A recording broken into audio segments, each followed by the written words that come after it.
চাঁদপুর থেকে কিভাবে খুব সহজে দ্রুত একটি লঞ্চ ভ্রমণ, পাশাপাশি চরের অসাধারণ দৃশ্য এবং পাশাপাশি নদীর যে দৃশ্য রয়েছে সে দৃশ্য উপভোগ করার জন্য আশপাশে যে ফিল্ডসটি রয়েছে সেটি আজকে আমরা এই ব্লগের মাধ্যমে এক্সপ্লোর করব।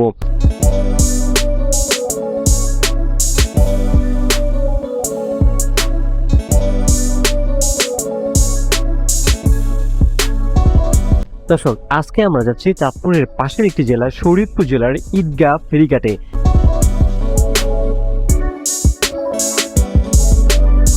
এবং এই ফেরিঘাটে যাওয়ার জন্য আজকে আমরা বেছে নিয়েছি চাঁদপুর জেলার অন্যতম সুনামধন্য লঞ্চ ময়ূর 10।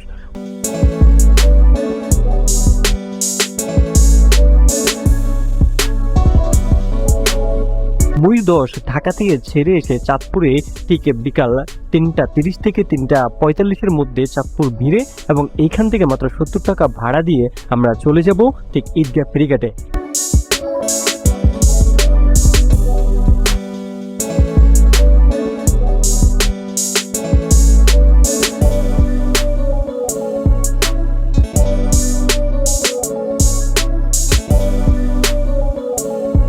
আজকের যাত্রায় চাঁদপুর লঞ্চ টার্মিনাল থেকে আমাদের জাহাজটি ছেড়ে দিল ঈদগাহ ফেরিঘাটের উদ্দেশ্যে। নদীর দুপাশের দৃশ্যের মধ্যে চাঁদপুর মূল হেড বড়ি স্টেশন আমরা এই মুহূর্তে দেখতে পাচ্ছি। আমরা দেখতে পাচ্ছি পুরান বাজার ব্যবসায়িক বণিক কেন্দ্র। এই অপরূপ এক দৃশ্য উপভোগ করতে করতে আমরা এগিয়ে যাচ্ছি ঈদগাহ ফেরিঘাট শরীয়তপুরের উদ্দেশ্যে। লক্ষ্য একটাই, নদীর দুপাশের সৌন্দর্য আমরা উপভোগ করব আজকের ভিডিওতে। যেহেতু এখন বর্ষাকাল, তো সেহেতু নদীর পানি বর্তমানে আমরা দেখতে পাচ্ছি যথেষ্ট ঘোলা রয়েছে। আমরা দেখতে পাচ্ছি এই দিকটাতে হলো ঠিক চাঁদপুর বড় স্টেশন এবং ওই দিকটাতে হলো ঢাকা হয়ে চলে গেছে এই দিকটাতে, এবং ঠিক এই দিকটাতে মুভ করেছে বরিশালের দিকে যে লঞ্চগুলো রয়েছে সেই লঞ্চগুলো আসলে ঠিক এই রুট ধরে যায়। আর আমরা যাব ঠিক এই দিকটাতে, কারণ এই দিকটাতে ঈদগাহ ফেরিঘাট রয়েছে এবং নদীর এই পাটটা। আর এই দিকটাতে যদি আমরা দেখি তাহলে দেখবো যে চাঁদপুরের যে হরিণা ফেরিঘাট রয়েছে সেই ফেরিঘাটে চাঁদপুরের যে চরগুলোর নাম বলা হয় যে চাঁদপুর মিনি কক্সবাজার, ঠিক এই চরগুলোতেই আসলে আপনাদেরকে নিয়ে আসা হয় এবং এই চরগুলোতেই আসলে নামানো হয়। এবং চরগুলোর অপরূপ সৌন্দর্য আসলে চরে না নামলে আপনি আসলে বুঝতে পারবেন না যে কতটা সুন্দর ঠিক এই চরগুলো।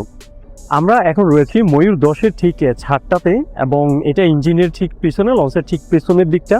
এবং এখানে আমরা দেখতে পাচ্ছি যে একটি বোট রয়েছে, যেটা আসলে সেফটি বোট হিসেবে আসলে পরিচিত হয়। অ্যান্ড ময়ূর 10 নিয়ে আসলে বলার মতো তেমন কিছু নেই, কারণ এটা নিয়ে সবাই অলরেডি বলা হয়ে গেছে এবং সবাই জানে।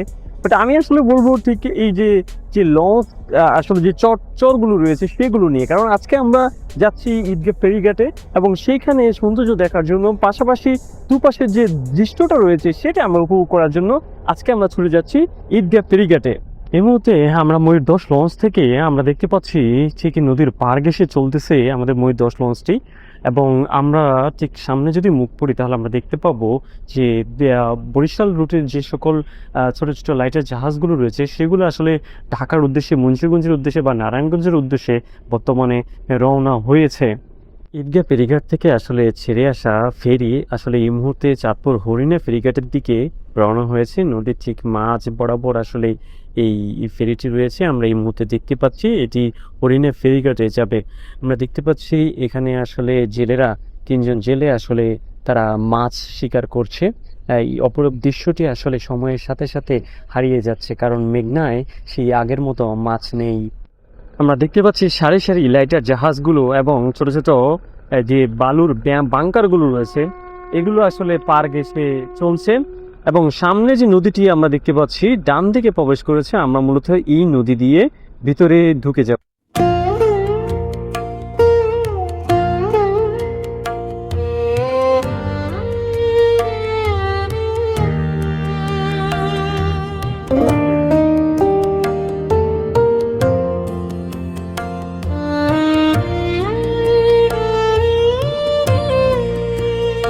মেঘনার ঢেউ রূপালি সোনা, ডাকাতি আর বাঁকে বাজে গহনা।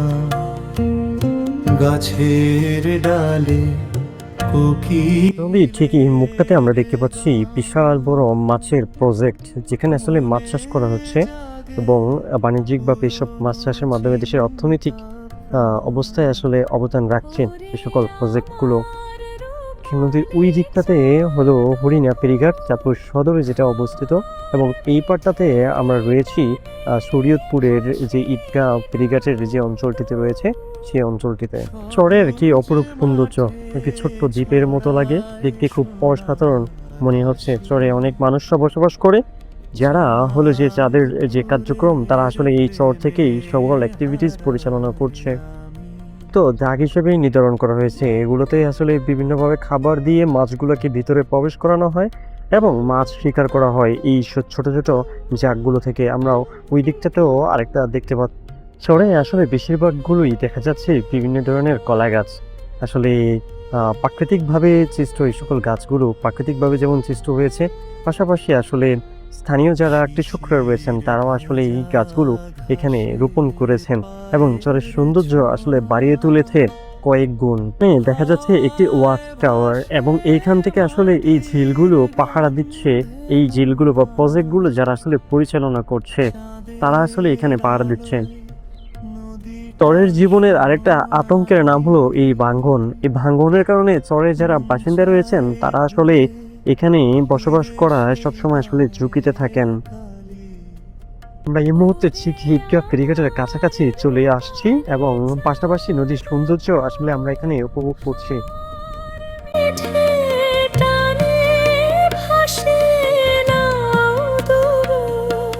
সবুজ মাঠে ছড়ায় সোনার হাসি,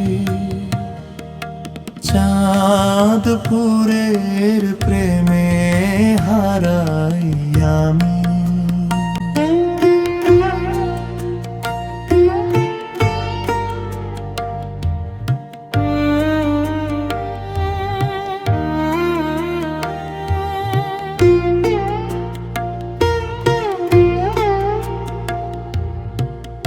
হ্যাঁ, এই মুহূর্তে আমরা আসলে ঈদগাহ ফেরিঘাটের যে ঘাট রয়েছে সেই ঘাটটিতে প্রবেশ করছি, সেই ছোট্ট নদীতে আসলে প্রবেশ করছি আমরা এই মুহূর্তে। সামনেই ঈদগাহ ফেরিঘাটের যে ঘাট রয়েছে বা টার্মিনাল রয়েছে সেই টার্মিনালটি অবস্থিত।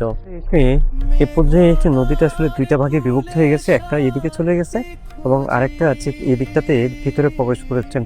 যেমনটা বলছিলাম যে সামনে আসলে ঈদগাহ ফেরিঘাট এবং চাঁদপুর শরীয়তপুরের যে অঞ্চলটা রয়েছে সেই অঞ্চলটা হলো ঈদগাহ ফেরিঘাট।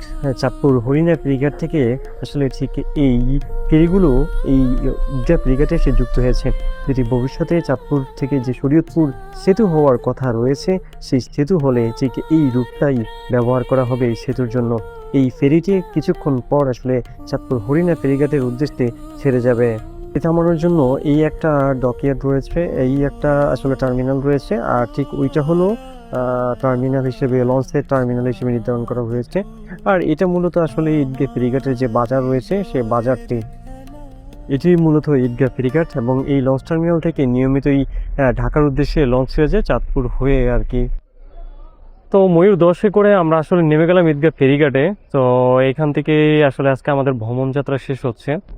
তো সব মিলিয়ে আজকে আমরা আসলে এই পুরো ঈদগাহ ফেরিঘাটের জার্নিটা আসলে আপনাদের সাথে শেয়ার করলাম। সো এটা ছিল খুবই অসাধারণ একটা জার্নি।